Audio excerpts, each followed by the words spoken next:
Hey everybody, it's Elijah here. Wanted to give you all an update. I know it's been a short time since I posted one, but I started at close to 25 milligrams of Valium.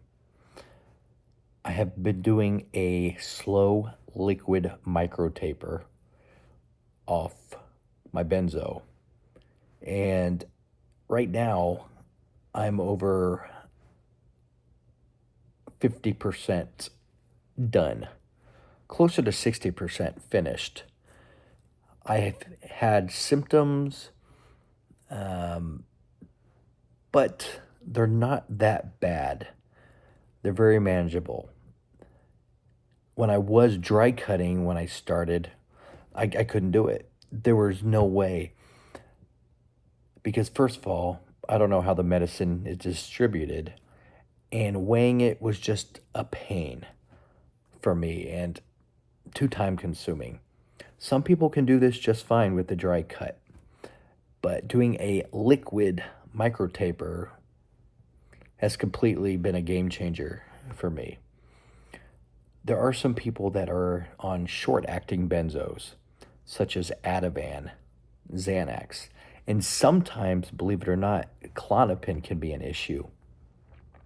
But for the shorter-acting benzos, if you're able to, you may want to really look at crossing over to a long half-life acting benzo, such as Valium. There are a lot of misconceptions around this about how you feel when you start it, but usually when you do a crossover to a long-acting benzo, you'll feel it a little bit, but that's why it's a crossover.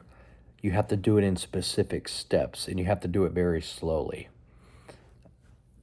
But there are some people that can taper directly from their benzo, whether it's Xanax or Ativan, the short-acting ones, just fine. And there's really no answer why. A lot of it could be genetics. We just don't know. But if that's the case, and you can't taper from your short-acting benzo, then you really need to talk to your doctor about crossing over to a long-acting, long half-life benzo. If they're uncooperative, try to get as much literature to them as you can. There's links in the description below that I put to the ASHTON manual and other references for you to take a look at. But in my situation, I am making a lot of progress, and I'm so much happier than I was. And the mental aspect of it, I think feeling better is knowing that I'm getting off of it and I have less of the drug in my system. But my taper is symptom based, as I mentioned in previous videos. I don't go by a calendar. I don't go by a schedule. I go by my symptoms. And if I have to hold, then I will keep taking the same dose each day during my taper. Once symptoms subside, then I continue. And this has proven very effective for me. Just try not to get stuck in the mindset, which can be very confusing. When you're on a benzo having issues during interdose withdrawal on half-life benzos like Xanax and Ativan, I've noticed you form this second brain. And so you have your brain, and then you have this second brain that's telling you all these lies that are not true. When I was going through my ordeal, I had monophobia, which was the fear of being alone, agoraphobia. There was probably 100 different symptoms. But when I think deep down, I knew in reality it was all nonsense and not true. But that second brain would not let me believe it. And I kept going to that. So if you get symptoms like that, they are very scary if you've never experienced it before. But rest assured, you have to take it nice and easy. Don't cold turkey anything. Don't rush anything because it's not a race. This is not a race at all. Don't let somebody tell you we're going to taper you in 3 weeks. No. They can taper you in 3 weeks, but the repercussions of that are really high and very dangerous. You need to talk to your doctor about a symptom-led approach and a patient-led approach for your taper. If you have problems with that, try searching for a doctor that's benzo-wise. Try looking for an addiction doctor.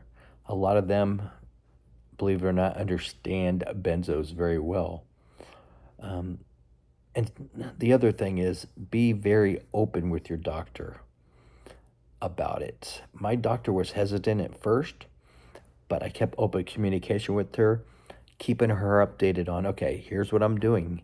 Here's the amount that I'm taking now since my reduction. And that really helps. And a lot of doctors really like that you know what you want to do and what's going to work for you. Because if you don't have an idea of how you want to proceed, a lot of them will just follow basic guidelines, which, as we know, aren't very helpful. So make sure you have the information readily available. And feel free to contact me as well if you need assistance with taper plans or specific things to show your doctor, because I would be happy to help you with those resources. But you're going to be fine. You're going to recover. Just keep focused. Don't give up, because this is only a temporary inconvenience. Remember that, a temporary inconvenience.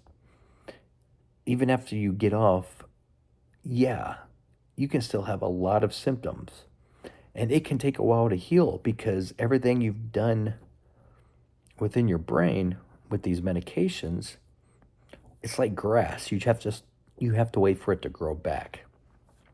But if you taper at a rate slow enough where your body's healing at the same level in a way, you can make things much better.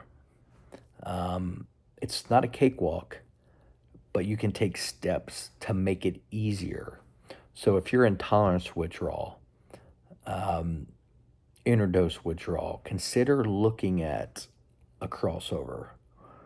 And the very last thing, if you're in tolerance and having symptoms, it's not really a good place to start a taper from. Sometimes it can be, because sometimes when you taper, when you're in tolerance, you can have those symptoms getting reduced.